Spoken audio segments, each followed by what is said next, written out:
Donald Trump has announced that he will carry out the largest deportation effort in U.S. history, vowing to expel all foreigners living in the country without permission. The number is believed to be at least 11 million, making their mass expulsion a colossal feat. For this reason, many political analysts expect the plan to fall short of Trump's full ambitions. What is Trump's deportation plan? Trump has been vague about his plan, other than saying that he will first focus on undocumented immigrants who are criminals before turning to others who do not have legal immigration status. Tom Homan, who will oversee the measures as the Trump administration's top border official and who was previously acting director of Immigration and Customs Enforcement, ICE, has said that people who pose a threat to national security are also an initial priority. Who is vulnerable to deportation? Any foreigner living in the U.S. without permission is at risk of being detained and eventually deported. This includes those who cross the border surreptitiously, as well as those who entered legally but overstayed or violated their visas. Even non-citizens with valid immigration status can be deported if they commit a crime or are deemed a threat to public safety. Those at imminent risk of deportation amid Trump's promised crackdown are foreigners who have already been ordered out of the country by a federal immigration judge. An estimated 1.4 million people have outstanding deportation orders, many of which have not been executed because immigration officials do not know their whereabouts.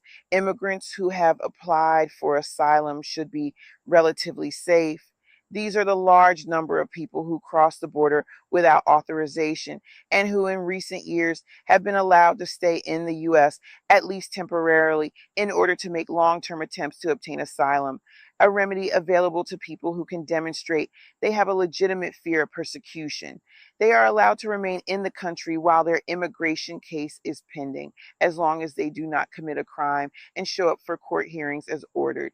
Less clear is the long-term future of the 1 million people from 17 countries who live in the U.S. under a program called Temporary Protected Status, TPS.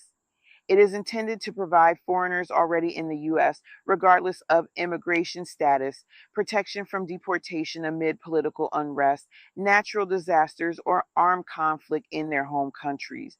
Trump has repeatedly said he would revoke TPS protections and sought to end the program for multiple countries during his first administration. Another group of concern is the so-called dreamers, undocumented immigrants who came to the U.S. as children and have lived in the country for much or most of their lives. A federal program established in 2012 called Deferred Action for Childhood Arrivals, DACA, protects many but not all of them from deportation. In his first term, Trump tried unsuccessfully to abolish DACA. This time, he has expressed a willingness to work with Democrats to pass legislation to ensure that dreamers can remain in the U.S. What are the challenges facing Trump's deportation plan? First, immigration authorities will have to identify undocumented immigrants living in the U.S. who have an interest in staying under the radar. Focusing on specific foreigners, as Holman has suggested, is a time-consuming process. Agents assigned to ICE's Fugitive Task Force typically monitor a number of specific individuals to confirm their location before teams fan out across a region to make arrests. Trump will also need personnel beyond the ranks of the roughly 6,000 ICE officers who work for his enforcement and removal arm. He has previously proposed using active duty military personnel and delegating local police and sheriff's deputies to carry out arrests and removals. But Trump's plan faces opposition from so-called sanctuary jurisdictions that refuse to cooperate with federal immigration enforcement. In addition, once potential deportation cases are identified, they have to be prosecuted. That's not typically necessary for immigrants caught crossing the border illegally under a 1996 immigration law. With some exceptions, they can be summarily deported without seeing a judge.